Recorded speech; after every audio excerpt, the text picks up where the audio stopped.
Imagine a man named Mark. Mark is 45, hits the gym 3 times a week, and looks like the picture of health. One morning, while lifting weights, he feels a slight dizziness. Nothing major. But 2 hours later, he collapses. At the hospital, the doctor delivers news that feels like a death sentence. Mark is in end-stage kidney failure. How is that possible? He felt fine yesterday. He felt fine a month ago. This is the terrifying reality of your kidneys. They are the ultimate, silent martyrs of your body. Think of your kidneys like a smartphone battery with a broken display. The screen shows 80% power, so you keep using it, scrolling and filming. You feel totally safe. But in reality, the battery is at 1%. The moment it hits zero, the screen goes black, and the phone won't turn back on. Your kidneys can lose 70% of their function before you feel a single symptom. No pain, no warning, just a silent, steady decline while they filter 200 quarts of blood every single day to keep you alive. But why does this happen to people who think they're healthy? The answer is hiding in plain sight, tucked away in your morning coffee, your favorite snack, and even your healthy salad dressing. It's sugar. Today, we are going on a journey to stop the clock.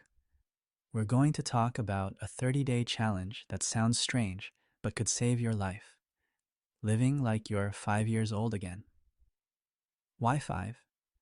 Because at that age, your taste buds weren't hijacked by high fructose corn syrup.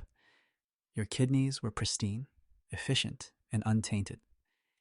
In the next 10 minutes, I'm going to show you exactly how sugar is suffocating your kidneys right now, and how 30 days of zero added sugar can trigger a healing process so deep, you'll feel like a different person. This isn't just a diet. It's a rescue mission for the two most hardworking organs you never think about. Are you ready to see what your body is actually capable of when you stop poisoning it? Let's dive in. To understand why sugar is so lethal, we have to look inside. Each of your kidneys is packed with about 1 million tiny filtering units called nephrons. Think of these as elite, microscopic coffee filters.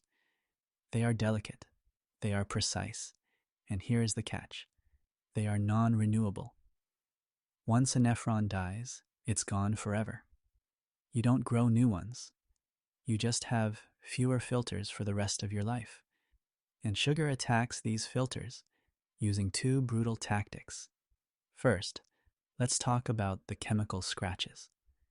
When your blood sugar spikes, it creates a storm of unstable molecules called free radicals. Imagine taking a handful of fine, sharp sand and throwing it into a high-end silk filter. As the sugar-laden blood rushes through the nephrons, these molecules physically scratch and inflame the delicate membranes.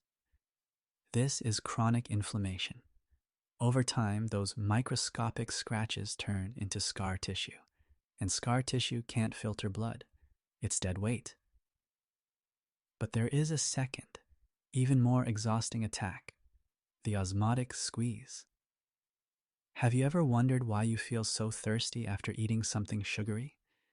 It's not just in your head.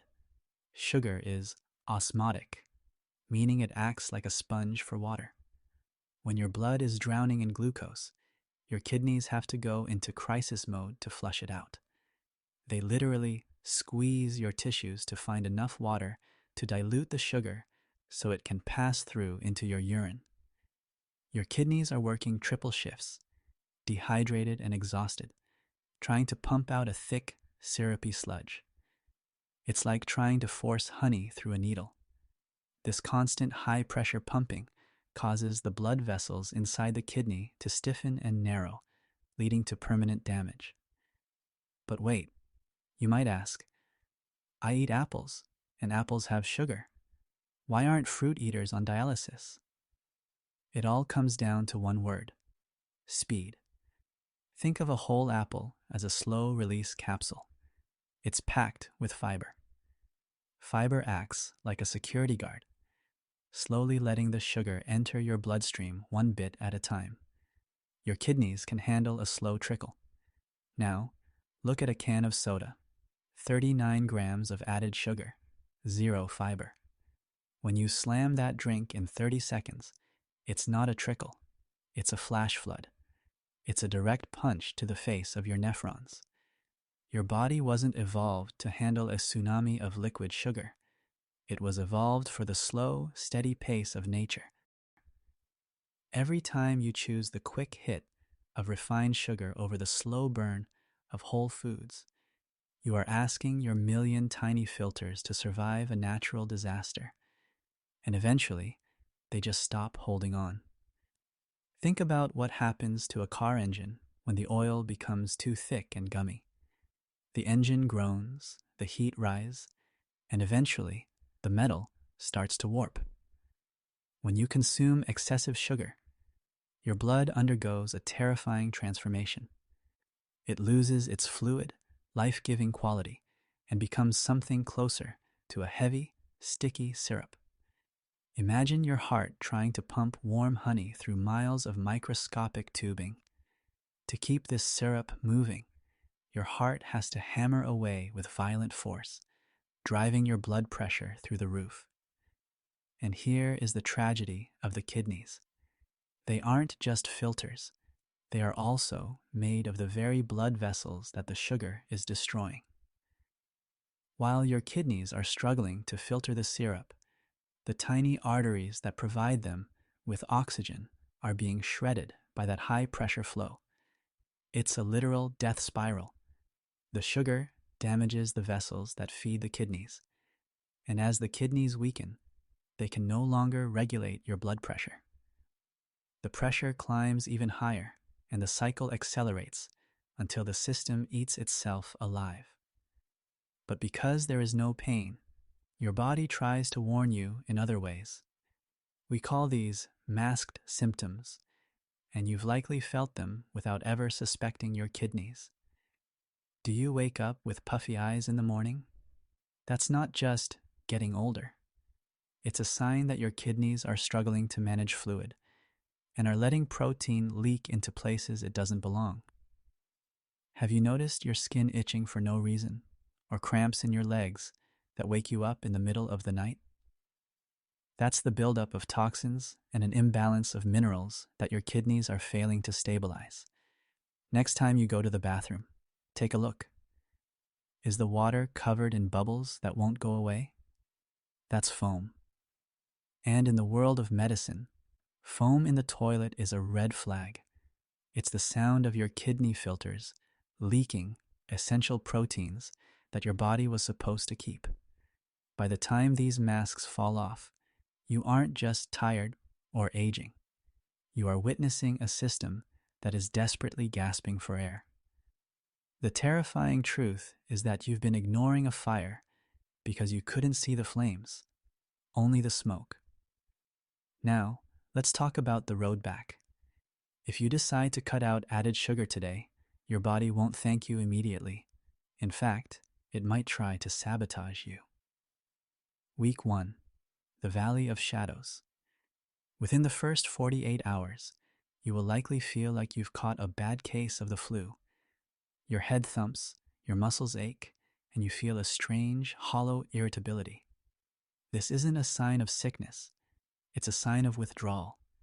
Your brain has been running on the cheap, high-octane fuel of glucose for so long that it's throwing a tantrum now that the supply has been cut off. When that 2 a.m. craving hits, and you find yourself staring into the fridge like it's a lost treasure chest, remember? That isn't hunger. It's an addiction gasping for its last breath. Drink a tall glass of water, wait 10 minutes, and let your kidneys finally start the cleaning process without being interrupted by a new flood of syrup. Week 2. The fog lifts. By day 10, the sugar flu vanishes, and something miraculous happens. You wake up before your alarm, and for the first time in years, your brain feels sharp. The brain fog that usually clouds your afternoon is gone. Why? because your kidneys are finally catching up on their backlog. Without the constant fire of sugar-induced inflammation, they are efficiently flushing out the metabolic waste that was poisoning your clarity. You'll look in the mirror and notice the puffiness under your eyes has receded. Your skin looks clearer because your internal filtration system is no longer clogged. Weeks 3 and 4. The resurrection of the nephrons. This is where the magic becomes measurable. If you were to step into a clinic now, your blood work would tell a story of survival. Your GFR, or glomerular filtration rate, begins to climb. This is the speedometer of your kidneys, and for the first time, it's moving back toward the green zone. Your A1C, the 3-month average of your blood sugar, starts to stabilize. But most importantly, those hiding nephrons, the ones that were inflamed, suffocating, and on the verge of death, are being bathed in clean, oxygen-rich blood. While we can't bring back the filters that are already gone, we can resurrect the capacity of the ones that were just sleeping or struggling. Your blood pressure drops naturally because your blood is no longer a thick syrup, but a life-giving river. You aren't just surviving anymore. You are healing. We've talked about the science, the damage, and the hope, but now we need to talk about the alternative. If you choose to ignore the warnings, the golden window for reversal will eventually slam shut. When that happens, you are no longer managing your health. You are managing a machine. Imagine spending 12 hours every single week strapped to a chair in a sterile room. You watch your entire blood supply leave your body through a tube, circulate through a cold plastic filter, and get pumped back into your veins. This is dialysis. It isn't a cure. It's just a way to keep you from dying today. After those 4 hours, you don't walk out feeling refreshed. You feel shattered, drained, like a ghost of your former self. And you have to do it again in 48 hours, year after year, for the rest of your life. But you aren't there yet. You are still standing in the light. Your kidneys are incredibly forgiving organs. They don't demand perfection for the rest of your life. They aren't asking you to never taste a birthday cake again. They are simply asking for 30 days to breathe, 1 month to clear the syrup from the pipes, 1 month to let the inflammation die down, and the remaining filters catch their breath. Don't wait for the red flags. Don't wait until your ankles are swollen like balloons, or your lower back aches with a pain that won't go away. By then, the window is already closing. The choice is yours, and it's a simple one. 30 days of discipline, or 30 years of dependency. Put down the soda. Read the labels. Give your body the 30 days it deserves to prove how much it loves you. Because once those silent filters go dark, they stay dark. Your journey back to health starts as with the very next thing you choose to swallow. Choose life. Choose your kidneys. Start your 30 days today.